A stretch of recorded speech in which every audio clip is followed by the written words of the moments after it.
So students, in this lecture, we are going to study neurotransmission at adrenergic neurons. So it is similar to that of neurotransmission at cholinergic neurons.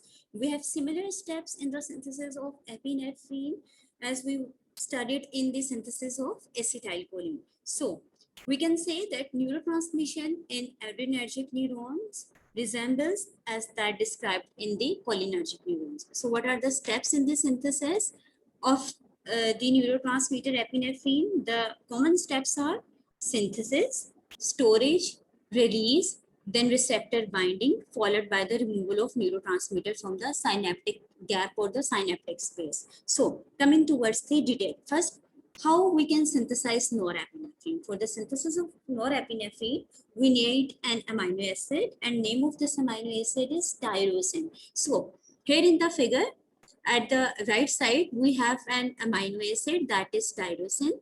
This tyrosine will be transported into this neuron that is represented by the pink color. So here the white circles in the whole diagram, this white circle are actually representing the transporters. So tyrosine is transported into this neuron, that is the adrenergic neuron, with the help of the transporter. Along with this, there will be influx of sodium ions as well. Now, your tyrosine, your amino acid, is in the adrenergic neuron, where it will be hydroxylated into another form, that is DOPA, that is dihydroxyphenylalanine. So the conversion of this amino acid into DOPA requires an enzyme, that is tyrosine hydroxylase enzyme. So this is actually the rate limiting step. The conversion of tyrosine into DOPA with the help of tyrosine hydroxylase is actually a rate limiting step. Now this DOPA will be decarboxylated. This DOPA will be decarboxylated into dopamine with the help of an enzyme, that is aromatic L-amino acid decarboxylase. Now, we have converted tyrosine into DOPA and DOPA into dopamine. Now, this dopamine will be transported into this storage vesicle, and it will be transported into this storage vesicle with the help of the transporter, and name of this transporter is amine transporter. That is, with the help of amine transporter system, your this dopamine will be entered into the, or will be stored into the vesicle, that is the storage vesicle. Now, when this dopamine is in the storage vesicle, the next step is that now this dopamine is hydroxylated to form this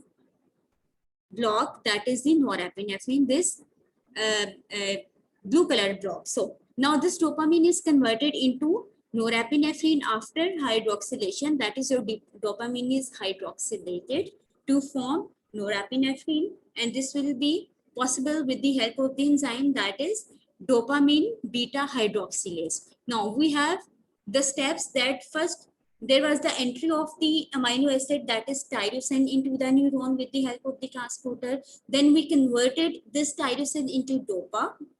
Then there was conversion of this DOPA into dopamine. After that, this dopamine entered into the storage vesicle, where it converted itself with the help of the enzyme into norepinephrine. So now the next step is the release of this formed or synthesized epinephrine. Now, whenever there is an action potential that will arrive at the nerve or junction, it will trigger the influx of this calcium. So now the calcium channel will get opened, and this calcium will enter itself into this neuron from the extracellular fluid. So now the calcium is entering from the extracellular fluid, that is represented by the gray color, into the cytoplasm of the neuron, that is represented by the pink color. So now this calcium will trigger this storage vesicle to fuse itself with this membrane.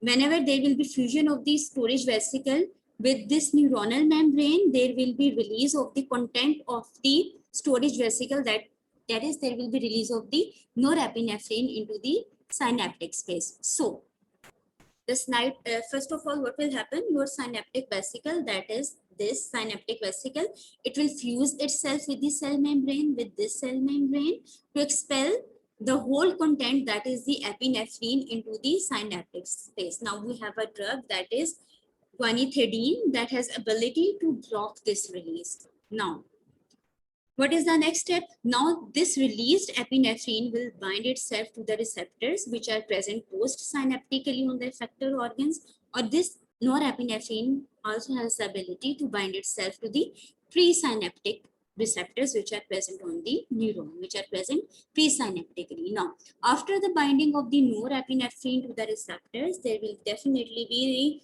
the activation of the receptors. There will be definitely some changes that are intracellular changes. There is possibility of release of the second messengers depending upon the type of the receptor which it is affecting.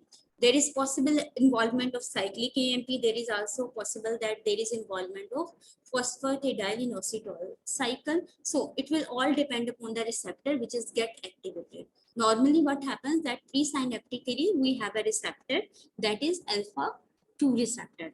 Now, after the binding of the epinephrine to the receptor, there will be definitely a cellular effect. Now, how this epinephrine will be removed? There are different possibilities. First possibility is that this epinephrine, which is present in the synaptic space, will enter into the systemic circulation.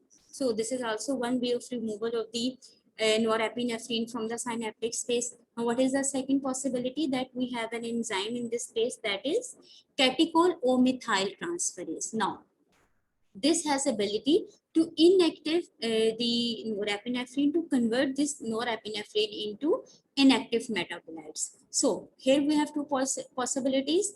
Until we have discussed two possibilities. First one was the diffusion of the norepinephrine into the circulation. Second one was there was metabolization of the norepinephrine by the enzyme that is COMT, that is catechol O methyl transferase. Now, what is the third possibility? Third possibility is that there is reuptake of this norepinephrine back into this storage vesicle, and this is possible only with the help of the transporter which is present on the neuron. So, reuptake of this norepinephrine with the help of the transporter, that is the sodium calcium dependent norepinephrine transporter into the storage vesicle, is also one way of removal the norepinephrine. So now this step, this reuptake can be inhibited by different drug classes. For example, we have tricyclic antidepressants that are represented by TCAS. So tricyclic, tri for T, cyclic for C, or A is representing antidepressants. So TCAS like imipramine has ability to inhibit the reuptake. Secondly, we have serotonin nor epinephrine reuptake inhibitor, that is duloxetine or cocaine. Both of these drugs also has the ability to inhibit the reuptake of the norepinephrine into the neuron. So reuptake is also a mechanism by which we can terminate the action of norepinephrine. So here this figure is representing that we have norepinephrine in the synaptic space. We have this white dot, that is the transporter which will transport this norepinephrine into the storage vesicle.